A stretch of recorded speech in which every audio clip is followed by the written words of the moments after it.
السلام علیکم ورحمۃ اللہ وبرکاتہ۔ الحمد للہ رب العالمین والصلاة والسلام على سید الانبیاء والمرسلین نبینا محمد وعلى آلہ وصحبہ اجمعین، اما بعد۔ یقول اللہ سبحانہ وتعالی كانوا قلیلا من اللیل ما یہجعون وبالاسحار هم یستغفرون۔ اللہ سبحانہ وتعالی کا ارشاد ہے کہ وہ رات میں بہت ہی کم سویا کرتے تھے، اور صبح اور سحری کے وقت وہ اللہ تبارک و تعالیٰ سے بکثرت استغفار طلب کیا کرتے تھے۔ محترم و معزز حاضرین و حاضرات، الحمدللہ فقہ کی کلاسز روا دواں ہیں۔ ما قبل کلاسز کے اندر جنازے کے احکام اور مسائل، اس پر ایک لمبی گفتگو ہماری ہو چکی ہے۔ انشاءاللہ تعالی آج کے درس میں ذکر کیا جائے گا نوافل کے بارے میں، وہ نمازیں جو فرض نہیں ہیں، نہ ہم پر واجب ہیں، مگر اللہ تبارک و تعالیٰ نے اسے نفل قرار دیا ہے، اور یہ نفل ہونے کے بعد بھی ایسے ثواب اور ایسی فضیلتوں کی حامل ہیں، حقیقت میں انہیں چھوڑنے والا، ان میں غفلت کرنے والا، یہ نقصان اٹھانے والوں میں سے ہو سکتا ہے۔ سب سے پہلے ذکر کریں گے کہ نفل نمازیں کہتے کسے ہیں، ان کی فضیلت کیا ہے، اور نفل نمازیں کتنی قسم کی ہوتی ہیں۔ انشاءاللہ تعالی سب سے پہلے بنیادی طور پر ان نمازوں کے، ان بنیادی چیزوں پر ہم گفتگو کریں گے۔ بات اگر کی جائے، جسے عربی کے اندر نفل نمازوں کو کہا جاتا ہے صلاۃ التطوع۔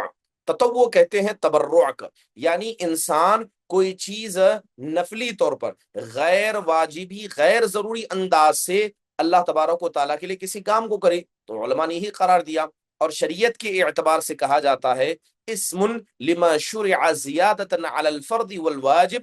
نوافل ان نمازوں کو کہا جاتا ہے، یا تطوع سنت نمازیں انہیں کہا جاتا ہے جو فرض اور واجب کے علاوہ شریعت اسلامیہ نے ہم پر مشروع کی ہو، نہ وہ فرض ہے نہ واجب ہے، مگر ان کے علاوہ جو نمازیں ہیں انہیں نفل نمازیں کہا جاتا ہے۔ لہذا ان کو آپ نفل نمازیں کہیں یا سنتی نمازیں کہیں، تقریباً وہی معنی یہ اس کے اندر آئے گا۔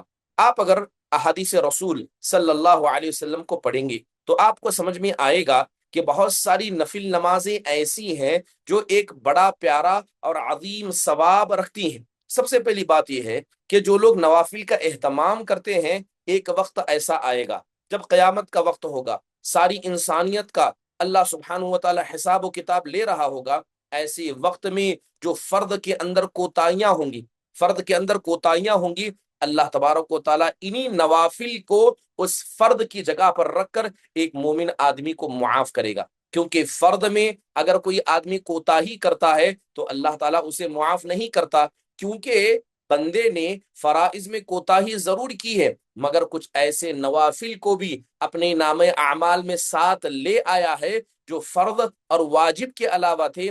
لہذا اللہ ان نوافل کو فرائض کے مقام پر رکھ کر ان فرائض کی کمی کو پورا کرے گا، اور یہ سب اللہ تبارک و تعالیٰ کا فضل اور احسان ہوگا۔ حدیث انس بن حکیم، اس حدیث کے اندر اس کا ذکر موجود ہے۔ اللہ کے نبی علیہ الصلوۃ والسلام نے کہا ان اول ما يحاسب به الناس يوم القیامت من الصلاۃ۔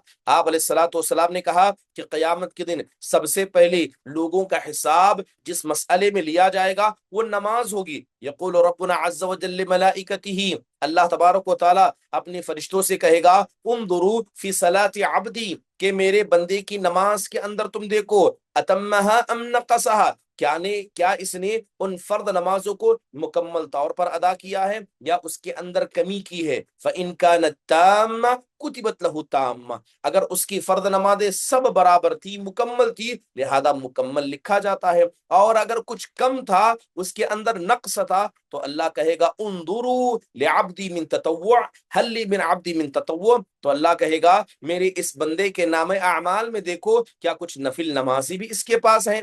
اگر اس کے پاس نفل نمازیں اس کے نام اعمال میں موجود ہوں گی تو کہا جائے گا اتموا، اللہ سبحانہ و تعالیٰ کہے گا اتموا لعبدی فریضتہ من تطوعہ ثم تؤخذ الاعمال علی ذاکم۔ اللہ کے نبی علیہ الصلوۃ والسلام کہتے ہیں اللہ کہے گا کہ ان نفلوں کو فرض کی جگہ پر لے کر انہیں مکمل کرو، پھر اس کے نام اعمال کا حساب کرو۔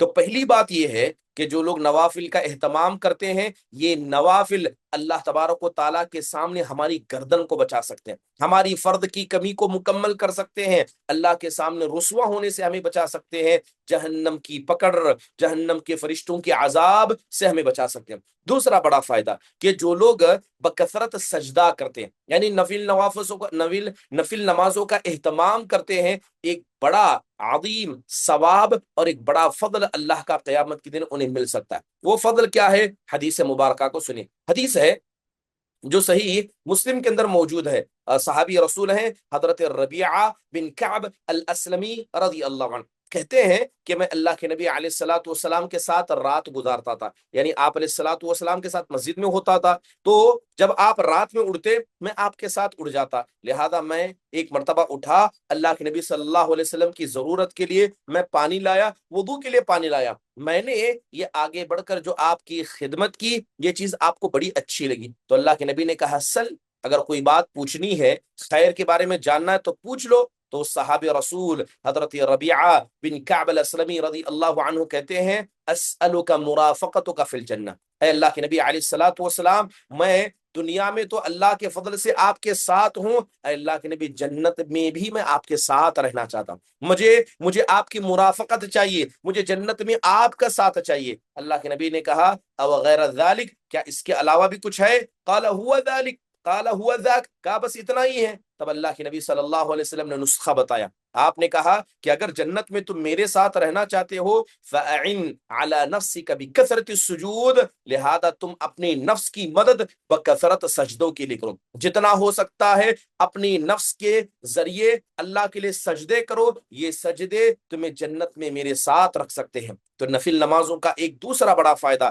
انسان کو نصیب یہ ہوتا ہے کہ اگر اس کے نوافل بکثرت ہوں گے، وہ جناب محمد الرسول اللہ صلی اللہ علیہ وسلم کے ساتھ جنت میں آپ کے ساتھ رہے گا۔ تیسرا بڑا فائدہ یاد رکھیے کہ ہمیں کا ہر آدمی جنت کا طلبگار ہے، اللہ کی رضامندی کا طلبگار ہے، اس بات کا بھی طلبگار ہے کہ اللہ اس کے درجات کو بلند کرے گا، اللہ اس کے گناہوں کو معاف کرے گا۔ آپ کو پتا ہونا چاہیے کہ جنت میں داخل ہونے کا سبب، درجات کے بلند ہونے کا سبب، انسان کے گناہوں کے معاف کیے جانے کا سبب یہ نفل نمازیں، یہ نفل نمازیں ہیں۔ حضرت معدان بن ابی طلحہ الیعمری رضی اللہ عنہ کہتے ہیں کہ میں نبی صلی اللہ علیہ وسلم کے غلام ثوبان رضی اللہ عنہ سے میری ملاقات ہوئی، تو میں نے کہا اخبرنی بعمل اعملہ یدخلہ اللہ بہ الجنہ، او قال قلت بأحب الأعمال إلى الله فسكت، ثم سألته فسكت، ثم سألته الثالثة فقال سألت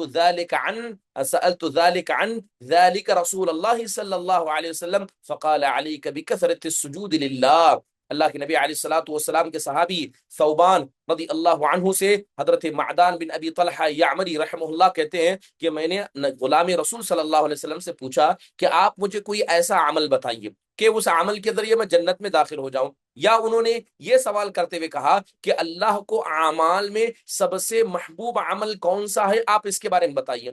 تو پہلی مرتبہ حضرت ثوبان خاموش رہے، دوسری مرتبہ پوچھا، کہتے ہیں کہ خاموش رہے، جب میں نے تیسری مرتبہ پوچھا تو کہنے لگے یہی سوال میں نے اللہ کے نبی صلی اللہ علیہ وسلم سے کیا تھا، اور تمہیں پتا ہے کہ اللہ کے نبی نے کیا کہا تھا؟ آپ علیہ الصلوۃ والسلام نے کہا تھا علیک بکثرۃ السجود للہ، اگر تم اللہ کے پسندیدہ بننا چاہتے ہو، جنت میں داخل کرنے والا عمل چاہتے ہو، اللہ کا پسندیدہ عمل چاہتے ہو، لہذا جتنا ہو سکے اللہ کے لیے بکثرت سجدے کیا کرو۔ فَإِنَّكَ لَا تَسْجُدْ لِلَّهِ سَجْدَةً إِلَّا رَفَعَكَ اللَّهُ بِهَا دَرْجَةً، تم ایک سجدہ بھی اللہ کے لیے نہیں کرو گے مگر اس ایک کے بدلے اللہ تمہارے درجات کو بلند کرے گا، اللہ تمہارے گناہوں کو معاف کرے گا۔ پھر حضرت معدان بن ابی طلحہ الیعمری رحم اللہ کہتے ہیں کہ میں ابو درداء رضی اللہ عنہ سے ملا، میں نے ان سے پوچھا تو انہوں نے وہی بات کہی جو حضرت ثوبان رضی اللہ عنہ نے کہی تھی۔ تو یہ تیسرا بڑا فائدہ ہے کہ انسان اپنے گناہوں کا کفارہ اعمال کے بلندی کا ذریعہ اور جنت میں داخل ہونے کا ذریعہ اپنے نوافل کے ذریعے طے کرتا ہے۔ ایک بڑا فائدہ یہ ہوتا ہے، جیسے حدیث کے اندر بتا دیا گیا کہ اگر کوئی آدمی بکثرت نمازوں کو ادا کرتا ہے، نوافل کا پابند بنتا ہے، وہ اللہ کا پیارا بن جاتا ہے۔ اللہ تبارک و تعالیٰ کے سامنے انسان جب جھکے گا، اپنے دل کو جھکائے گا، اپنے سر کو، اپنے غرور کو، اپنی دنیا پرستی کو، دنیا کی محبت کو چھوڑ کر اللہ کے سامنے سر جھکائے گا، اللہ ایسے بندے سے محبت کرے گا۔ حدیث قدسی ہے، اللہ کے نبی علیہ الصلوۃ والسلام نے بیان کیا، اللہ فرماتا ہے وَمَا يَزَالُ عَبْدِي يَتَقَرَّبُ إِلَيَّ بِالنَّوَافِلِ حَتَّى أُحِبَّهُ، کہ ایک میرا بندہ برابر نفل نمازوں کو پڑھ کر میری قربت چاہتا رہتا ہے، یہاں تک کہ اس بندے سے میں محبت کرنے لگتا ہوں۔ محترم حاضرین، تو اس سے ہمیں پتا چلا کہ یہ نفل نمازیں حقیقت میں کوئی معمولی نمازی نہیں ہے، بڑا ان کا ثواب ہے، قیامت کے دن رسوائی سے ہمیں بچا سکتے ہیں، نبی کے ساتھ جنت میں ہمیں رکھ سکتے ہیں، جنت میں داخلے کا سبب، گناہوں کا کفارہ اور اللہ کی محبت کا ذریعہ یہ نفل نمازیں ہمیں بنا سکتی ہیں۔ یہ تو عام فائدے ہوئے، اگر بعض نوافل کے میں فائدے آپ کو بتاؤں، کتنے فائدے شریعت اسلامیہ کے اندر بیان کیے گئے، جب میں نوافل کی تعداد اور اس کی تفصیل گناؤں گا تو ہر نفل نماز کی اہمیت بھی انشاءاللہ تعالیٰ آپ کے سامنے ذکر کروں گا۔ تو ہمیں نفل کسے کہتے ہیں اس کے بارے میں پتا چلا، اس کی فضیلتیں کیا اس کے بارے میں پتا چلا۔ بات اگر نوافل کی قسموں کی جائے کہ کتنے قسم کے نوافل ہیں، علماء کرام نے بہت ساری تقسیمات کی۔ علماء کرام نے نوافل کی جو تقسیمات ہے کئی انداز سے کیا ہے، بلکہ بعض علماء نے 9، بعض نے 7 اور بعض نے 8 قسم کے نوافل بتایا۔ چلیے میں کچھ نوافل کی قسمیں بتا دیتا ہوں۔ سب سے پہلی قسم نوافل میں وہ نوافل جو با جماعت پڑھے جاتے ہیں، یعنی نوافل ہیں مگر انہیں با جماعت ادا کیا جاتا ہے، جیسے تراویح کی نماز ہوئی اور استسقاء یعنی بارش کو طلب کی جانے والی نماز ہوئی، تو یہ دو نمازیں با جماعت پڑھی جاتی ہیں اور یہ جماعت کے ساتھ ہی مشروع ہیں مگر نوافل میں ہیں۔ اس کے علاوہ کچھ نمازیں ایسی ہیں جو با جماعت نہیں پڑھی جاتی، مثال کے طور پر استخارہ کی نماز، اگر کوئی آدمی اللہ تبارک و تعالیٰ سے مشورہ چاہتا ہے تو وہ استخارہ کرے گا، وہ نماز پڑھے گا، لہذا یہ نفل نماز ہے مگر با جماعت اس کو نہیں بلکہ تنے تنہا پڑھا جائے، یہ دوسری قسم ہے۔ تیسری قسم ہے کہ کچھ نوافل ایسے ہیں، یعنی کچھ نمازیں ایسی ہیں جو فرض و واجب کے علاوہ ہیں، وہ فرائض کے تابع ہیں، یعنی فرض نماز کو پڑھنے کے بعد ان کو ادا کیا جاتا ہے، جب آپ وہ فرض پڑھیں گے آپ کو اس کے بعد والی سنت اور نوافل پڑھنا پڑے گا، جیسے مثال کے طور پر رواتب سنتیں جو 24 گھنٹے میں 12 رکعات رواتب ہمیں پڑھنا ہے، وہ فرائض کے تابع ہیں، لہذا یہ تیسری قسم ہے۔ بعض چوتھی قسم علماء نے بیان کی کہ کچھ نفل نمازیں ایسی ہیں جو کسی کے تابع نہیں ہیں بلکہ تنے تنہا ہے، کسی خاص نماز کے تابع نہیں، جیسے مثال کے طور پر چاشت کی نماز پڑھنا، جسے ہم صلاۃ الضحیٰ کہتے ہیں، چاشت کی نماز پڑھنا، اشراق کی نماز پڑھنا، یہ کسی نماز کے تابع نہیں ہے بلکہ فجر کے بعد انسان بیٹھ جائے گا، اللہ کا ذکر کرے گا، یہاں تک کہ جب سورج طلوع ہو جائے، ایک نیزے کے برابر بلند ہو جائے، اس وقت انسان چاشت کی نماز پڑھے گا۔ اب کہتے ہیں کہ ایک پانچویں قسم جو نفل نمازوں کی ہے، کچھ نمازیں وقت کے ساتھ خاص ہیں، کچھ نمازیں یہ وقت کے ساتھ خاص ہے، جیسے وطر کی نماز، اسے رات ہی میں پڑھا جائے گا، دن میں آپ وطر کی نماز نہیں پڑھ سکتے الا یہ کہ کوئی آدمی وطر کی قضا کرنا چاہے، تو یہ مؤقت ہے، وقت کے ساتھ خاص ہیں۔ اس کے علاوہ کچھ نمازیں ایسی ہیں جو کسی سبب کے ساتھ خاص ہیں، یعنی کسی ریزن کے ساتھ، اگر یہ ریزن ہوگا تو ان نمازوں کو پڑھا جائے گا۔ مثال کے طور پر تحیت المسجد، جب آپ مسجد، تحیت المسجد کہتے ہیں کہ مسجد میں جب آپ جائیں گے 2 رکعت پڑھیں گے، تو لہذا جب آپ مسجد میں جائیں گے تبھی آپ پڑھیں گے۔ اسی طرح رکعت، وہ 2 رکعت جو وضو کے بعد پڑھی جاتی ہے، جب آپ وضو کریں گے تو 2 رکعت پڑھ سکتے ہیں، یہ نفل ہے، یہ کسی سبب اور ریزن کے ساتھ خاص ہے۔ اس کے علاوہ کچھ نمازیں ایسی ہیں نہ کسی وقت کے ساتھ خاص ہیں نہ کسی سبب کے ساتھ خاص ہیں، بالکل عام ہیں، جیسے عام نوافل، جب بھی انسان نماز پڑھنا چاہے کھڑی ہو کر وضو کر کے 2 رکعت نماز پڑھ سکتا ہے، کوئی حرج کی بات نہیں، ان کو کہا جاتا مطلق نوافل، عام نوافل۔ اس کے علاوہ کچھ نوافل ایسے ہیں جس کی تاکید کی گئی، یعنی اللہ کے نبی نے ان نمازوں کو نہ سفر میں چھوڑا نہ حضر میں چھوڑا، وہ نوافل مؤکدہ، یعنی وہ فرض کے علاوہ نمازیں جسے سنت مؤکدہ کہا جاتا ہے، وہ کون سا ہے؟ وطر کی نماز ہے اور فجر سے پہلے پڑھی جانے والی 2 رکعات ہیں، ان کو مؤکدہ کہا گیا۔ بعض نمازیں ایسی ہیں جو مؤکدہ نہیں ہیں لیکن سنت میں ثابت ہیں، جیسے نماز مغرب سے پہلے پڑھی جانے والی 2 رکعات،